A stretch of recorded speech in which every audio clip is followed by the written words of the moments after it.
So ಎಲ್ಲರಿಗೂ welcome back to ಸಾಗ stories. ಮೊದಲನೇದಾಗಿ ಎಲ್ಲರಿಗೂ ಶುಭೋದಯ, ಪ್ರೀವಿಗೆ ಸ್ವಾಗತ. ಇಟ್ಸ್ ಆರ್ ವರ್ಸಸ್ ಮೈ. ಎರಡು ಕೂಡ ಸಾಲಿಡ್ ಆಗಿರೋವಂಥ ಸೈಡು, ಎರಡು ಕೂಡ ಸೈಕ್ ಆಗಿರೋವಂಥ ಸೈಡು. ಒಂದು ಸೋತ್ಬಿಟ್ಟು ಬರ್ತಾ ಇರೋವಂಥ ಟೀಮು, ಇನ್ನೂ ಒಂದು ಗೆದ್ಬಿಟ್ಟು ಬರ್ತಾ ಇರೋವಂಥ ಟೀಮ್. ಎರಡು ಗೆದ್ದಿರೋವಂಥ ಆರ್ ಜೊತೆಗೆ ಒಂದು ಗೆದ್ದಿ ಒಂದು ಸೋತಿ ಬರ್ತಾರಂಥ ಮುಂಬೈ ಇಂಡಿಯನ್ಸು. ಲಾಸ್ಟ್ ಮ್ಯಾಚು ಅಂದ್ಕೊಂಡಿರಲ್ಲ ಮುಂಬೈ ಇಂಡಿಯನ್ಸ್ ಸೋಲ್ತಾರೆ ಅಂತ, ಬಟ್ ಬೌಲಿಂಗು ವರ್ಸ್ಟ್ ಆಗಿತ್ತು ಮುಂಬೈ ಇಂಡಿಯನ್ಸ್ದು. ಬ್ಯಾಟಿಂಗು ಕೂಡ ಹಂಗೇನೆ ಕೊಲಾಪ್ಸ್ ಆದರು. ಟಾಪ್ ಔಟಿಂದ ಅಷ್ಟರ ಮಟ್ಟಿಗೆ ರನ್ಸ್ಗಳು ಬರಲಿಲ್ಲ. ಹಾರ್ದಿಕ್ ಪಾಂಡ್ಯ ಅವರ ಅಬ್ಸೆನ್ಸ್ ಬೇರೆ ಇತ್ತು. ಕ್ಯಾಪ್ಟನ್ನ ಅಬ್ಸೆನ್ಸಿಂದ ಮುಂಬೈ ಇಂಡಿಯನ್ಸು ಸೋತಿತ್ತು. ಇವತ್ತು ಹಾರ್ದಿಕ್ ಪಾಂಡ್ಯ ಅವರು ಆಡುವಂಥ ಚಾನ್ಸ್ ಇದೆಯಾ ಅಂತ ಕೇಳ್ತು ಅಂತಂದರೆ ಗೊತ್ತಿಲ್ಲ ಅಂತ ಹೇಳೋದಕ್ಕಾಗೋದಿಲ್ಲ. ಗೊತ್ತು, ಹಾರ್ದಿಕ್ ಪಾಂಡ್ಯ ಅವರು ಪ್ರಾಕ್ಟೀಸ್ನ ಮಾಡ್ತಾ ಇದ್ರಂತೆ ಗುವಾಹಟಿಲಿ. ಇವತ್ತು ಆಗ್ತಿರೋದು ಮ್ಯಾಚು ಗುವಾಹಟಿಗೆ ಬಂದಿದ್ದಾರಂತೆ ಆ್ಯಂಡ್ ಪ್ರಾಕ್ಟೀಸು ಕೂಡ ನಡೆಸ್ತಾ ಇದ್ದಾರಂತೆ. ಅವ್ರಿಗೆ ಇಲ್ನೆಸ್ ಆಗಿದ್ದು, ಇಂಜುರಿ ಅಲ್ಲ, ಸೊ ಸ್ವಲ್ಪ ಫಿಸಿಕಲ್ ಇಲ್ನೆಸ್ ಆಗಿದ್ದರಿಂದ ರಿಟರ್ನ್ ಖಂಡಿತ ಆಗೇ ಆಗ್ತಾರೆ. ಈ ಮ್ಯಾಚ್ 100% ಆಡೇ ಆಡ್ತಾರೆ. ಹಾರ್ದಿಕ್ ಪಾಂಡ್ಯ ಆಡ್ತು ಅಂತಂದರೆ ಒಂದು ಎಕ್ಸ್ಟ್ರಾರ್ಡಿನರಿ ಸ್ಟ್ರೆಂತ್ ಬಂದಂಗೆ ಖಂಡಿತ ಇದ್ದೇ ಇರುತ್ತೆ. ಸೊ ನೋಡೋಣ ಏನಾಗುತ್ತೆ ಅಂತ. ನೋಡಿದ್ರಲ್ಲಪ್ಪ ನೆನೆ KKRನ ಟೀಮು ಹೆಂಗಾಗೋಗ್ಬಿಡ್ತು, ಒಂಥರ ಅಂಗವಿಕಲ ಟೀಮ್ ಥರ ಆಗೋಗ್ಬಿಟ್ಟೈತೆ KKR ಟೀಮು. ಈ ಕಡೆಯಿಂದ ಸುನಿಲ್ ನರೇನೂ ಇಲ್ಲ, ಆ ಕಡೆ ಮತೀಶಾ ಪತಿರಾಣನೂ ಇಲ್ಲ. ನನಗೆ ಎಲ್ಲ ಟೀಮೇ ಚೇಂಜ್ ಮಾಡ್ಕೊಂಬಂದ್ಬಿಟ್ಟಿದ್ರು. 11 ಕಂಪ್ಲೀಟ್ ಚೇಂಜ್ ಆಗೋಗ್ಬಿಟ್ಟಿದ್ದು. ಬೌಲಿಂಗ್ ಯೂನಿಟೇ ಕಂಪ್ಲೀಟಾಗಿ ಚೇಂಜ್ ಆಗೋಗ್ಬಿಟ್ಟಿತ್ತು. ಯಾಕಂದ್ರೆ ಯಾರು ಇರಲಿಲ್ಲ. ಪುಣ್ಯಕ್ಕೆ ಮ್ಯಾಚ್ ಆಗಲಿಲ್ಲ. ಏನಾದ್ರು ಮ್ಯಾಚ್ ಇನ್ ಕೇಸ್ ಆಗಿತ್ತು ಅಂತಂದರೆ ಉಣ್ಕೊಂಡು ಹೊರಟೋಗ್ಬಿಟ್ರದು 2 ಪಾಯಿಂಟನ್ನು ಕೂಡ. ಸೊ ಓಕೆ, ಬರೋಣ ಇವಾಗ ಸ್ಟ್ಯಾಟ್ಸ್ ವಿಚಾರಕ್ಕೆ. ಬರ್ಸಾಪರ ಸ್ಟೇಡಿಯಂ ಗುವಾಹಟಿಲಿ ಆಗ್ತಾ ಇರೋಂಥ ಮ್ಯಾಚ್ ಆಗಿರೋದ್ರಿಂದ ಈ ಒಂದು ವೆನ್ಯೂ ಬ್ಯಾಟಿಂಗ್ ಫ್ರೆಂಡ್ಲಿ ಇರೋಂಥ ವೆನ್ಯೂನೇ. ಇಲ್ಲಿನ average first inning score 180 and above ಇದೆ. ಇಲ್ಲಿ ಮಿನಿಮಮ್ 200 ಹೊಡಿಲೇಬೇಕಂತೆ ಮಗ. ಅಂದರೆ ಚೇಸ್ ಡೌನ್ ಮಾಡೋದು ಸಿಕ್ಕಾಪಟ್ಟೆ ಈಸಿ ಆಗಿರೋದ್ರಿಂದ ಈ ಒಂದು ಇವನಲ್ಲಿ ಲಾಸ್ಟ್ 5 ಮ್ಯಾಚ್ನ ತೊಗೊಂಡು ನೋಡ್ತು ಅಂದರೆ 5ರಲ್ಲಿ 4 ಗೆದ್ದಿರೋದು ಬ್ಯಾಟಿಂಗ್ ಫಸ್ಟ್ ಆಡಿದವರಲ್ಲ, ಚೇಸ್ ಮಾಡಿದಂಥ ಟೀಮು. ಸೊ ಚೇಸಿಂಗ್ ಟೀಮ್ಗೆ ಸಿಕ್ಕಾಪಟ್ಟೆ ಒಂದು ಬೆನಿಫಿಟ್ ಅನ್ನೋದಿರುತ್ತೆ. ಟಾಸ್ ಗೆದ್ದರು ಖಂಡಿತ ಇಲ್ಲಿ ಬೌಲಿಂಗ್ ಆಯ್ಕೆನೇ ಮಾಡ್ಕೊತಾರೆ, ಬ್ಯಾಟಿಂಗ್ ಎಲ್ಲ ಆಯ್ಕೆ ಮಾಡ್ಕೊಳೋದಿಲ್ಲ. ಹೌದು, ರಾಜಸ್ಥಾನ್ ರಾಯಲ್ಸ್ ಅವರು ಲಾಸ್ಟ್ ಮ್ಯಾಚು ಬ್ಯಾಟಿಂಗ್ ಆಯ್ಕೆ ಮಾಡಿಕೊಂಡು ಗೆದ್ದರು, ಡಿಫೆಂಡ್ ಮಾಡಿಕೊಂಡು ಗೆದ್ದರು ಟಾಸ್ ಗೆದ್ದಿದ್ರು ಕೂಡ. ಸೊ ಈ ಮ್ಯಾಚು ಖಂಡಿತ ಬೌಲಿಂಗ್ ಆಯ್ಕೆ ಮಾಡ್ಕೊತಾರೆ ಈ ಒಂದು ಬರ್ಸಾಪರ ಸ್ಟೇಡಿಯಮಲ್ಲಿ ಅಂತ ಅನ್ನಿಸಿದೆ ಮಗ. ಒಟ್ಟಲ್ಲಿ ಒಳ್ಳೆ ಬೌನ್ಸ್ ಇರುತ್ತೆ, ಬ್ಯಾಟಿಂಗ್ ಆಡೋದಕ್ಕೆ ಒಳ್ಳೆ ಸರ್ಫೇಸ್ ಅನ್ನೋ ಥರನೇ ಇದೆ. ಅಲ್ಟಿಮೇಟ್ ಸ್ಟ್ಯಾಟ್ಸ್ ಅಂತ ಬಂದಾಗ 31 ಮ್ಯಾಚ್ ಆಗಿದೆ. 31ರಲ್ಲಿ 16 ಮ್ಯಾಚ್ನ ಗೆದ್ದಿರೋದು ಮುಂಬೈ ಇಂಡಿಯನ್ಸು, 14 ಮ್ಯಾಚ್ನ ಗೆದ್ದಿರೋದು ರಾಜಸ್ಥಾನ್ ರಾಯಲ್ಸು. 1 ಮ್ಯಾಚಲ್ಲಿ ನೋ ರಿಸಲ್ಟ್ ಕೂಡ ಆಗಿದೆ. 16-14 ಅಂತ ಅಂದಾಗ ಅಂಥ ಹೆವಿ ಡಿಫ್ರೆನ್ಸ್ ಏನಿಲ್ಲ. ಹಿಸ್ಟ್ರಿ ತೆಗೆದು ನೋಡ್ತು ಅಂದಾಗ ಜಸ್ಟ್ 2 ಮ್ಯಾಚ್ನ ಡಿಫ್ರೆನ್ಸ್ ಅಷ್ಟೇ ಇರೋದು. ಸೊ ಎರಡೂ ಟೀಮು ಕೂಡ ಒಂಥರ ಕಾಂಪಿಟೇಟಿವ್ ಆಗಿನೇ ಆಡಿದ್ದಾರೆ. ಸೊ ಫೈಟ್ ಅಂತ ಬಂದಾಗ ಒಂಥರ ಬ್ಯಾಟಲ್ ಇದೆ ಅಂತಲೇ ಹೇಳಬೇಕು RR ಮತ್ತು ಮುಂಬೈನ ಮಧ್ಯ. ಸೊ ಇಲ್ಲಿ ಲಾಸ್ಟ್ ಸೀಸನ್ ನೋಡ್ತು ಅಂದರೆ ರೀಸೆಂಟ್ ಟ್ರೆಂಡ್ನ ಗಮನಿಸ್ತು ಅಂತಂದರೆ ರೀಸೆಂಟ್ ಇಯರ್ಸ್ಗಳಲ್ಲಿ RR ಡಾಮಿನೇಟ್ ಮಾಡಿದ್ದಾರೆ. ಮುಂಚೆ ಎಲ್ಲ ಮುಂಬೈ ಡಾಮಿನೇಟ್ ಮಾಡಿದ್ದಾರೆ, ಇವಾಗ RR ಡಾಮಿನೇಟ್ ಮಾಡಿದ್ದಾರೆ. ಅಂದರೆ CSK ಅವ್ರು ನಮ್ಮ ಮೇಲೆ ಡಾಮಿನೇಟ್ ಮಾಡಿದ್ರಲ್ಲ RCB ಮೇಲೆ, ಹಿಂದೆ ಎಲ್ಲ ಅವ್ರು ಮಾಡಿದ್ದಾರೆ, ಇವಾಗ ನಾವು ಮಾಡ್ತಾ ಇದ್ದೀವಿ ಕಳೆದ 2-3 ಸೀಸನಿಂದ.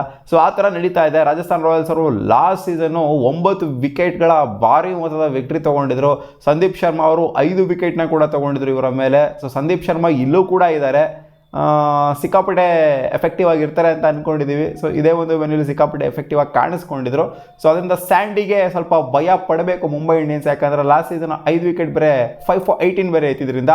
ಸೊ SSV ಜೈಸ್ವಾಲ್ ಮೇಲೆ ಕಣ್ಣಿರುತ್ತೆ ಆ್ಯಂಡ್ ಆಬ್ವಿಯಸ್ಲಿ ವೈಭವ್ ಸೂರ್ಯವಂಶಿ ಮೇಲೆ ಕಣ್ಣಿರುತ್ತೆ. ಇಬ್ಬರು ಓಪನರ್ಸ್ಗಳ ಮೇಲೆ ಸಿಕ್ಕಾಪಟ್ಟೆ ಕಣ್ಣಿದೆ ಮುಂಬೈ ಇಂಡಿಯನ್ಸ್ಗೆ. ಇವ್ರ ವಿಕೆಟ್ ಆದಷ್ಟು ಬೇಗ ಎತ್ತಬೇಕು, ಇಲ್ಲ ಅಂತಂದರೆ ಕೈಲಾಸ ಕಾಣಿಸ್ತಾರೆ ಅಂತ. ಎಸ್ಪೆಷಲಿ ವೈಭವ್ ಸೂರ್ಯವಂಶಿ. ರಿಯಾನ್ ಪರಾಗ್ ಅವರ ಕ್ಯಾಪ್ಟನ್ಸಿನ ಮೆಚ್ಕೊಬೇಕು. ಲಾಸ್ಟ್ ಮ್ಯಾಚು ಯಾವ ಥರ ಕ್ಯಾಪ್ಟನ್ಸಿನ ನಿಭಾಯಿಸಿದ್ರು, ಅದರ ಲಾಸ್ಟ್ ಮ್ಯಾಚು ಯಾವ ಥರ ಕ್ಯಾಪ್ಟನ್ಸಿನ ನಿಭಾಯಿಸಿದ್ರು, ಎರಡೂ ಕೂಡ ಯಾವ ಥರ ಕನ್ವಿನ್ಸಿಂಗ್ ಕ್ಯಾಪ್ಟನ್ಸಿನ ನಿಭಾಯಿಸಿರು ಅಂತ ರಿಯಾನ್ ಪರಾಗು. ಲಾಸ್ಟ್ ಸೀಸನ್ ನೋಡ್ಕೊಂಡ್ರೆ ಸಿಕ್ಕಾಪಟ್ಟೆ ಕೆಟ್ಟೆಸ್ನ ತೊಗೊಂಡ್ಬಿಟ್ಟಿದ್ರು, ಬಟ್ ಈ ಸೀಸನು ಸಿಕ್ಕಾಪಟ್ಟೆ ಒಳ್ಳೆ ಹೆಸರನ್ನ ಫಸ್ಟ್ 2 ಮ್ಯಾಚಲ್ಲೇ ತೊಗೊಂಡ್ಬಿಟ್ಟಿದ್ದಾರೆ.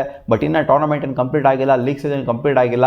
ಸೊ ಇಲ್ಲಿ 2 ಮ್ಯಾಚ್ ಗೆಲ್ಲೋದು ಇಂಪಾರ್ಟೆಂಟ್ ಅಲ್ಲ, ಕಂಪ್ಲೀಟ್ ಆಗಿ ಲೀಗ್ ಸ್ಟೇಜ್ ಆದಮೇಲೆ ಎಲ್ಲಿ ನಾವು ಪಾಯಿಂಟ್ ಟೇಬಲ್ ಇರ್ತೀವಿ ಅನ್ನೋದನ್ನೇ ಸಿಕ್ಕಾಪಟ್ಟೆ ಇಂಪಾರ್ಟೆಂಟು. ಸೊ ಹಾರ್ದಿಕ್ ಪಾಂಡ್ಯ ಅವ್ರು ರಿಟರ್ನ್ ಆಗ್ತಿರೋದ್ರಿಂದ ಮುಂಬೈ ಇಂಡಿಯನ್ಸ್ಗೆ ಒಂದು ಅಡಿಷ್ನಲ್ ಬಲ, ಅಡಿಷ್ನಲ್ ಕಾನ್ಫಿಡೆನ್ಸ್ ಅಂತೂ ಬಂದಿರುತ್ತೆ. ಯಾಕಂದರೆ ಹಾರ್ದಿಕ್ ಪಾಂಡ್ಯ ಅಂತ ಆಲ್ರೌಂಡರ್ ಇಲ್ಲ, ಊಟಕ್ಕಾಗೋದೇ ಇಲ್ಲ ಅಂತ ಆಲ್ರೌಂಡ್ರನ್ನ. ನಾನು ಹೇಳ್ತಿರೋದಲ್ಲ, ಇಡೀ ಪ್ರಪಂಚನೇ ಹೇಳ್ತಿದೆ ಗುರು. ರಾಜಸ್ಥಾನ್ ರಾಯಲ್ಸ್ ಅವರ ಪ್ಲೇಯಿಂಗ್ ಲೆವೆನ್ ವಿಚಾರಕ್ಕೆ ಬಂದರೆ Vaibhav Suryavanshi, SSV Jaiswal, Dhruv Jurel, Riyan Parag, Shimron Hetmyer, ರಿಯಾನ್ ಫರಾರಿಯಾ, ಆಮೇಲೆ ಇವರಿದ್ದಾರಲ್ಲ ರವೀಂದ್ರ ಜಡೇಜಾ, ಒಳ್ಳೆ ಸಾಲಿಡ್ ಆಗಿರುವಂಥ ನಂಬರ್ 7 ಕೂಡ ಸಾಲಿಡ್ ಆಗಿರುವಂಥ ಬ್ಯಾಟಿಂಗ್ ಏಟ್ ಆಗಿದೆ. ಆಮೇಲೆ ಜೋಫ್ರಾ ಆರ್ಚರು, ಬೋಜರು, ಆಮೇಲೆ ರವಿ ಬಿಷ್ಣೋಯಿ, ತುಷಾರ್ ದೇಶಪಾಂಡೆ, ಸಂದೀಪ್ ಶರ್ಮಾ, ಸಾಕಾಗಿರುವಂಥ ಬೌಲಿಂಗ್ ಯೂನಿಟ್ ನೋಡಿ. ಜೋಫ್ರಾ ಆರ್ಚರು ಮಸ್ತಾಗಿ ಆಡಿದೆ. ತುಷಾರ್ ದೇಶಪಾಂಡೆ 4 ರನ್ ಕೊಟ್ಬಿಟ್ಟು ಮ್ಯಾಚ್ನ ಗೆಲ್ಲಿಸ್ತಾರೆ ಅಲ್ವಾ ಜೋಫ್ರಾ ಆರ್ಚರ್ ಮತ್ತು ತುಷಾರ್ ದೇಶಪಾಂಡೆ. ಲಾಸ್ಟ್ ಮ್ಯಾಚಲ್ಲಿ ಕ್ಲೋಸಿಗೆ ಬಂದ್ಬಿಟ್ಟಿತ್ತು ಮ್ಯಾಚು. ಆಮೇಲೆ ಬೋಜರ್ ಆಗಿರ್ಬೋದು, ಜೊತೆಗೆ ಈ ಕಡೆಯಿಂದ ರವಿ ಬಿಷ್ಣೋಯ್ ಆಗಿರ್ಬೋದು, ಸಂದೀಪ್ ಶರ್ಮಾ ಆಗಿರ್ಬೋದು, ಎಲ್ಲ ಕೂಡ ಸಖತ್ತಾಗಿ ಇಂಪ್ಯಾಕ್ಟ್ನ ಮಾಡಿದ್ದಾರೆ ಲಾಸ್ಟ್ ಮ್ಯಾಚ್ ಮಾತ್ರ ಅಂತಲ್ಲ, ರೀಸೆಂಟ್ ಇಯರ್ಸ್ಗಳಲ್ಲೂ ಸಗದಾಗಿ ಆಡಿದ್ದಾರೆ. ಆ್ಯಂಡ್ ಈ ಒಂದು ಟೂರ್ನಮೆಂಟಲ್ಲೂ ಕೂಡ ಮಸ್ತಾಗಿ ಆಡಿದ್ದಾರೆ. ಬೌಲಿಂಗ್ ಯೂನಿಟು ಸಿಕ್ಕಾಪಟ್ಟೆ ಕಾನ್ಫಿಡೆನ್ಸ್ ಕೊಡ್ತಾ ಇದೆ ರಾಜಸ್ಥಾನ್ ರಾಯಲ್ಸ್. ಬ್ಯಾಟಿಂಗಿಂತ ಇನ್ಫ್ಯಾಕ್ಟ್ ಬೌಲಿಂಗ್ಗೆ ಕಾನ್ಫಿಡೆನ್ಸ್ ಕೊಡ್ತಾ ಇದೆ ಅವ್ರದ್ದು. ಇನ್ನು ಮುಂಬೈ ಇಂಡಿಯನ್ಸ್ ಅಂತ ಬಂದಾಗ Rohit Sharma, Ryan Rickelton last match score ಮಾಡೋದಕ್ಕಾಗಲಿಲ್ಲ. ಈ ಮ್ಯಾಚ್ ಹೊಪ್ಸಿರುತ್ತೆ ಜಾಸ್ತಿ ಸ್ಕೋರ್ ಮಾಡ್ತಾರೆ ಅಂತ. ಯಾಕಂದರೆ ಫಸ್ಟ್ ಮ್ಯಾಚು ಸಖತ್ತಾಗಿ ಸ್ಕೋರ್ ಮಾಡಿದ್ದು, ಅದಕ್ಕೋಸ್ಕರ ಮುಂಬೈ ಇಂಡಿಯನ್ಸ್ ಗೆದ್ರು. ಲಾಸ್ಟ್ ಮ್ಯಾಚು ಇಂಪ್ಯಾಕ್ಟ್ ಮಾಡೋಕ್ಕಾಗಿಲ್ಲ, ಅದಕ್ಕೋಸ್ಕರ ಮುಂಬೈ ಇಂಡಿಯನ್ಸ್ ಹೋದ್ರು. ತಿಲಕ್ ವರ್ಮಾ ಮೇಲೆ ಕಾನ್ಫಿಡೆನ್ಸ್ ಇದೆ ಏನಾದ್ರು ಮಾಡ್ತಾರೆ ಅಂತ, ಬಟ್ ಏನೋ ಇನ್ನೂ ಸಹ ಮಾಡೋದಕ್ಕೆ ಇಂಪ್ಯಾಕ್ಟ್ ಆಗಿಲ್ಲ. ಸೂರ್ಯಕುಮಾರ್ ಯಾದವ್ ಒಂದು ಮ್ಯಾಚ್ ಚೆನ್ನಾಗಿ ಮಾಡಿದ್ರು, ಬಟ್ ಈ ಮ್ಯಾಚು ಅಂದರೆ ಆಡಿದ್ರು. ಈ ಮ್ಯಾಚ್ ಅದೇನು ಮಾಡ್ತಾರೆ ನೋಡೋಣ. ಕ್ಯಾಪ್ಟನ್ಸಿ ನಿಭಾಯಿಸ್ಬಿಟ್ಟು ಸೋಲ್ಸಿದಾರೆ ಲಾಸ್ಟ್ ಮ್ಯಾಚು. ಈ ಕಡೆಯಿಂದ ನಮ್ಮೊಂದು ದೀರ್ ಮೇಲೆ ಅಷ್ಟರ ಮಟ್ಟಿಗೆ ಏನು ಒಪ್ಸಿಲ್ಲ. ಹಾರ್ದಿಕ್ ಪಾಂಡ್ಯ ಮೇಲೆ ಒಪ್ಸಿದೆ, ಶರ್ಫಾನ್ ರುತರ್ಫರ್ಡ್ ಮೇಲೆ ಒಪ್ಸಿದೆ. ರುತರ್ಫರ್ಡ್ಗಿನ್ನ ಆಪರ್ಚುನಿಟಿ ಅಷ್ಟೇನಾಗಿ ಸಿಕ್ಕಿಲ್ಲ, ಅಲ್ಲಿವರೆಗೂ ಹೋಗಿಲ್ಲ ಬ್ಯಾಟಿಂಗಿನ. ಸೊ ನೋಡೋಣ ಏನಾಗುತ್ತೆ. ಮಿಚೆಲ್ ಸ್ಯಾನರ್ ಬೇರೆ ಬಂದಿರೋದ್ರಿಂದ ಶಾರ್ದುಲ್ ಠಾಕೂರ್ ಕಾನ್ಫಿಡೆನ್ಸ್ ಕೊಡ್ತಾರೆ ಮಿಚೆಲ್ ಸ್ಯಾನರ್ ಜೊತೆಗೆ. ಇಲ್ಲಿ ಅಲ್ಲ ಅವರು ಲಾಸ್ಟ್ ಮ್ಯಾಚ್ ಸರ್ಸಾರಿಯಾಗಿ ಇಕ್ಕಿಸ್ಕೊಂಡ್ಬಿಟ್ರು, ಆದ್ದರಿಂದ ಈಚೆ ಕಳಿಸ್ಬೋದು ಅನ್ನೋ ಸಾಧ್ಯತೆ ಇದೆ. ಮಯಾಂಕ್ ಮಾರ್ಕಂಡೆಗೆ ಸ್ಪಿನ್ ಅಂದರೆ ಅವರಿಗೆ ಸ್ಪಿನ್ನೇ ಒಂದು ಸ್ವಲ್ಪ ಪ್ರಾಬ್ಲಮ್ ಆಗ್ತಿದೆ ಅಂತ ಅನಿಸುತ್ತೆ ನೋಡಿ. ಅಲ್ಲ ಅವ್ರ ಮೇಲೆ ಸಿಕ್ಕಾಪಟ್ಟೆ ಕಾನ್ಫಿಡೆನ್ಸ್ ಇಟ್ಬಿಟ್ಟು ತೊಗೊಂಡಿದ್ರು, ಅವರೇ ನಾಯಿ ಚಚ್ಚಿಸ್ಕೊಂಡು 51 ರನ್ನ ಚಚ್ಚಿಸ್ಕೊಂಡ್ಬಿಟ್ರು ಲಾಸ್ಟ್ ಮ್ಯಾಚು. ಸೊ ಅದ್ರ ಕಾನ್ಫಿಡೆನ್ಸೇ ಹೊರಟೋಗ್ಬಿಡ್ತು ಮುಂಬೈ ಇಂಡಿಯನ್ಸ್ಗೆ. ಸೊ ಆದ್ದರಿಂದ ಇಲ್ಲಿ ಮಯಾಂಕ್ ಮಾರ್ಕಂಡೆ ಕಡೆ ನೋಡೋವಂಥ ಚಾನ್ಸಸ್ ಕಾಣಿಸ್ತಾ ಇದೆ. ಟ್ರೆಂಟ್ ಬೋಲ್ಟ್ ಜೊತೆಗೆ ಬುಮ್ರಾ ಇವ್ರದ್ದು ಕೂಡ ಕಾನ್ಫಿಡೆನ್ಸ್ ಕೊಡ್ತಾ ಇದೆ, ಬಟ್ ಸ್ವಲ್ಪ ಹೊಡ್ತಾ ಬೀಳ್ತಿರೋದು ಎಲ್ಲಿ ಅಂತಲೇ ಇವರ ಸ್ಪಿನ್ ಡಿಪಾರ್ಟ್ಮೆಂಟಲ್ಲಿ. ಸೊ ನೋಡುವ ಅದೇನಾಗುತ್ತೆ ಅಂತ. ಸೊ ನನ್ನ ಪ್ರಕಾರ ನೋಡ್ತು ಅಂದರೆ ಇವತ್ತು Mumbai Indians versus Rajasthan Royals 2 ಮ್ಯಾಚ್ನ ಗೆದ್ದರೂ ಸಹ ಇವತ್ತು ಮುಂಬೈ ಇಂಡಿಯನ್ಸ್ ಜೊತೆಗೆ ಹೋಗ್ತೀನಿ. ಮುಂಬೈ ಗೆಲ್ಲುತ್ತೆ ಇವತ್ತಿನ ಮ್ಯಾಚ್ನ, ಅವೇ ಮ್ಯಾಚ್ನ ಗುವಾಹಟಿಲಿ. ಕಾದು ನೋಡೋಣ ಅದೇನಾಗುತ್ತೆ ಅಂತ. ನಿಮ್ಮ ಅನಿಸಿಕೆ ಏನು ಕಾಮೆಂಟ್ ಸೆಕ್ಷನ್ ಹಾಕಿ.